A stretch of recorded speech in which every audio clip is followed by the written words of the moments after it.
एक बदमाश सेठ की, जो गांव के गरीब और असहाय लोगों को अधिक ब्याज पर धन दिया करता था और देखते ही देखते केवल ब्याज के कारण ही उसने गांव वालों से बहुत अधिक धन कमा लिया था और वह अब बहुत अमीर बन चुका था।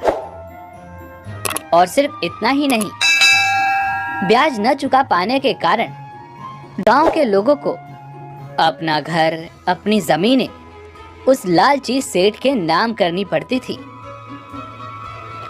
सेठ जी, क्या आपने मेरा हिसाब कर दिया?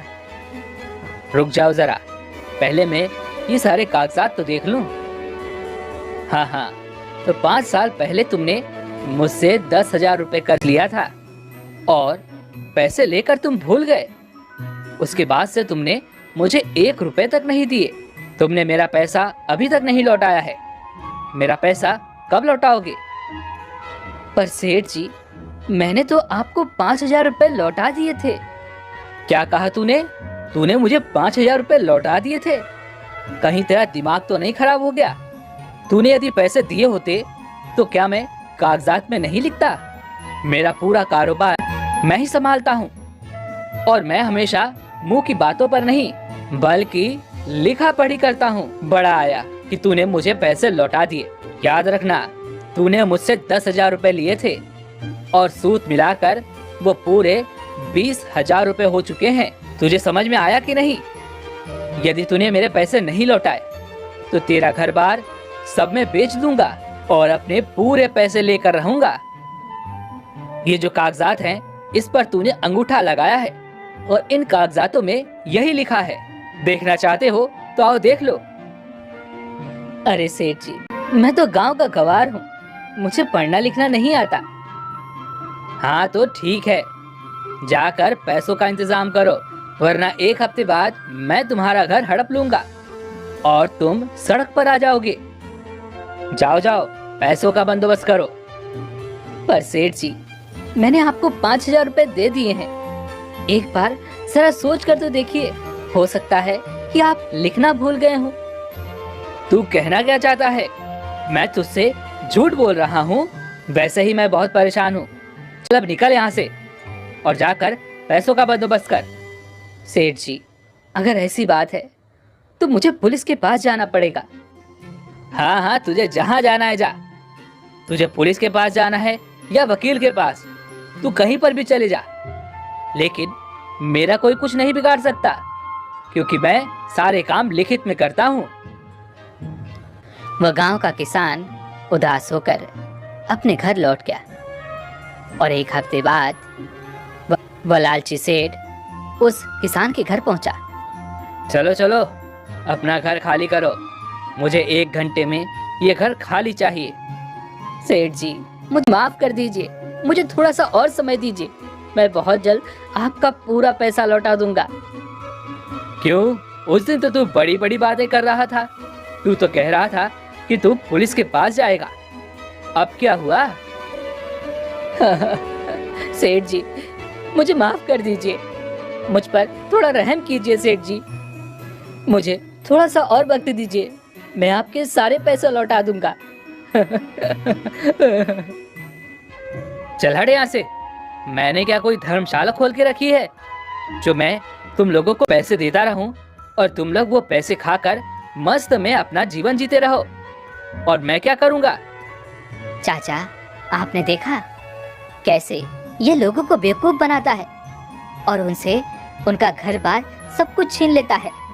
बेटा, मैं तुम्हें क्या बताऊं, इसने मेरे साथ भी ऐसा ही किया था। इसने नकली कागजात बनवाकर मेरा घर मुझसे छीन लिया था, लेकिन कोई भी इसके खिलाफ नहीं बोल पाता क्योंकि यह इस गांव का सबसे धनी व्यक्ति है और पुलिस भी कुछ नहीं करती। क्या वहां पर तुम लोग मेरी बुराई कर रहे हो? मुझे 1 घंटे में ये घर खाली चाहिए। मैं अभी घर जा रहा हूँ। 1 घंटे में ये घर खाली करके तुम वापस आना।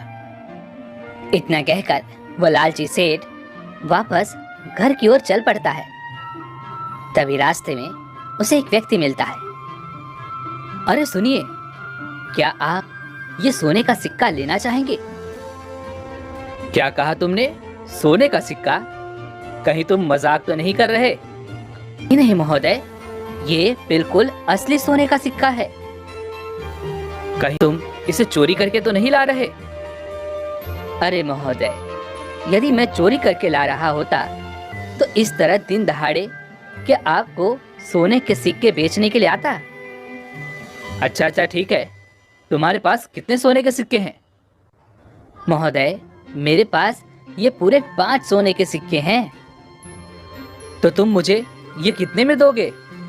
महोदय, आप तो जानते ही हैं कि सोने की कीमत क्या है, लेकिन फिर भी मैं ये 5 सोने के सिक्के आपको कौड़ियों के भाव में दे दूंगा। क्या कहना चाहते हो तुम? अरे महोदय, मैं आपको ये 5 सोने के सिक्के केवल 5,000 रुपए में दे रहा हूँ। क्या सिर्फ 5,000 रुपए में? इतना सस्ता कैसे? अरे महोदय, आप आम खाने से मतलब रखिए ना, आप पेड़ क्यों गिनने जा रहे हैं? ठीक है, ये लो पैसे। इतना कहकर पसेठ उस व्यक्ति को पैसे दे देता है और पूरे 5 सोने के सिक्के वो से ले लेता है। तभी खुश होकर, अरे वाह वाह वाह, आज का दिन तो बहुत ही अच्छा है। आज तो मेरी निकल पड़ी। उधर मैंने उस किसान का घर भी हड़प लिया और 5,000 रुपए में मुझे 5 सोने के सिक्के भी आज मिल गए। आज का तो दिन बहुत ही अच्छा था। इससे अच्छा दिन तो मेरा आज तक नहीं गया। अगले दिन वही व्यक्ति फिर से उस सेठ के पास आता है। अरे महोदय, आपने कहा था ना कि आपको और भी सोने के सिक्के चाहिए, इसलिए मैं आपके लिए और भी सोने के सिक्के लाया हूँ। वो सब तो ठीक है, ये सोने के सिक्के तो मैं तुमसे ले ही लूंगा, लेकिन तुमने कहा था ना कि तुम ये सोने के सिक्के चुरा कर नहीं ला रहे, तो आखिर ये तुम्हें सोने के सिक्के कहाँ पर मिल रहे हैं? महोदय, यदि मैं आपको बता दूं तो आप किसी को बताएंगे तो नहीं? नहीं, तुम बेफिक्र रहो, मैं किसी से कुछ नहीं कहने वाला। महोदय, यहाँ से 40 किलोमीटर दूर मुझे एक खेत मिला है और उस खेत में कई सारे सोने के सिक्के भी हैं।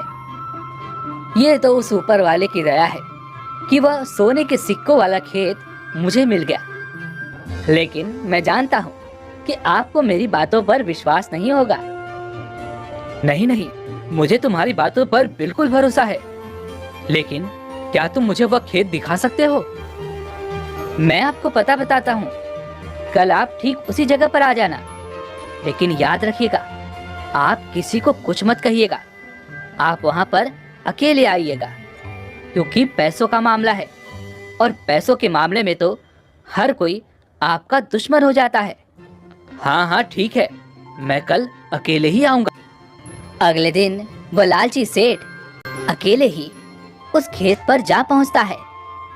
वहां पर उसे वह व्यक्ति भी मिलता है। तुमने तो कहा था कि इस खेत में सोने के सिक्के हैं, पर मुझे तो नजर नहीं आ रहे। कहीं तुमने मुझे बेवकूफ तो नहीं बनाया? नहीं महोदय, आप खुद देख लीजिए। आप जहाँ भी हाथ डालेंगे वहां से आपको सोने का सिक्का जरूर मिलेगा। उस व्यक्ति की बात सुनकर वो लालची सेठ एक जगह जमीन पर बैठ जाता है और वहां पर जब वह हाथ लगाता है तो उसे सचमुच एक सोने का सिक्का मिलता है। यह देखकर वह लालची सेठ बहुत खुश हो जाता है। अरे वाह वाह वाह, ये तो बहुत अच्छी बात है। इस खेत में तो सच में सोने के सिक्के गड़े हुए हैं। क्यों सेठ जी, अब आपको मेरी बात पर विश्वास हुआ ना? हाँ, मुझे तुम्हारी बात पर पहले से ही विश्वास था, लेकिन तुम मुझे यह बताओ कि आखिर तुम्हें इस खेत का पता कैसे चला? अरे सेठ जी, यह खेत तो मेरे एक मित्र का है और जब वह मेरे पैसे नहीं दे पाया तो मैंने उसका खेत हथिया लिया, और तब तो मुझे भी नहीं पता था कि इस खेत के अंदर सोने के सिक्के निकलते हैं, और शायद मेरे मित्र को भी नहीं पता था। इसीलिए तो वो मेरे पैसे नहीं लौटा पाया। लेकिन एक दिन जब मैं यहाँ पर आकर इस मिट्टी की जांच कर रहा था, तब मुझे पता चला कि इस मिट्टी के भीतर सोने के सिक्के गड़े हुए हैं। लेकिन बस एक ही दिक्कत है। और वो क्या? अरे सेठ जी, मैं तो शहर में रहता हूँ और मेरा यहाँ पर आना जाना भी नहीं होता, तो मैं भला इसकी देखरेख कैसे कर पाऊंगा। तभी वो लालची सेठ मन ही मन सोचता है, ये तो बहुत अच्छी बात हुई। क्यों ना मैं इसे बेवकूफ बनाकर ये खेत अपने नाम करवा लेता हूँ, और उसके बाद तो मेरे पास ऐसा ही पैसा होगा, मैं और भी अमीर हो जाऊंगा। अरे वाह वाह वाह वाह। अच्छा, अगर ऐसी बात है तो क्यों ना तुम ये खेत किसी को बेच दो। सेठ जी, इतना दूर और इस सुनसान जगह पर ये खेत भला कौन खरीदेगा। अरे मैं हूं ना, मैं तुम्हारा ये खेत खरीद लूंगा। बोलो, इस खेत के तुम कितने लोगे? मुझे तो इस खेत के पूरे 10 लाख रुपए चाहिए। नहीं नहीं, मैं तो तुम्हें केवल 5 लाख रुपए ही दे सकता हूँ। नहीं सेठ जी, इतने में तो मैं आपको ये खेत नहीं दे पाऊंगा। अच्छा अच्छा ठीक है, न तुम्हारा न मेरा, मैं तुम्हें 8 लाख रुपए दे सकता हूँ। इससे ऊपर मैं तुम्हें नहीं दे पाऊंगा। यदि तुम ये खेत बेचना चाहो तो मुझे बेच सकते हो। ठीक है सेठ जी, आप 8 लाख रुपए मुझे दे दीजिए और बदले में मैं ये खेत आपको दे दूंगा। तो बताइए, आप मुझे पैसे कब देंगे? और हाँ, एक और चीज, मुझे सारे पैसे कैश में चाहिए। हाँ हाँ ठीक है, मैं तुम्हें सारे पैसे कैश में ही दूंगा। लेकिन मुझे एक और बात बताओ, तुम इस जमीन के कागजात मुझे दोगे कि नहीं? हाँ सेठ, जरूर। पैसे मिलते ही मैं आपको इस जमीन के सारे कागजात दे दूंगा। उन दोनों के बीच में ये गुप्त समझौता हो जाता है और किसी को भी इसकी कानो कान खबर नहीं होती। अगले दिन ये लीजिए सेठ, 5,000 रुपए जो मैंने आपसे उधार लिए थे और पूरे सूद समेत हैं, देख लीजिएगा और मेरा हिसाब कट कर दीजिए। ये लो मेरे भी 10,000 रुपए। अरे, इन सबके पास इतने सारे पैसे कहाँ से आ गए, और वो भी एक ही दिन में? अब तक तो इनके पास पैसे थे ही नहीं। खैर, मुझे क्या करना है, मुझे तो ये पैसे लेने हैं और अपना नया कारोबार शुरू करना है, सोने का कारोबार।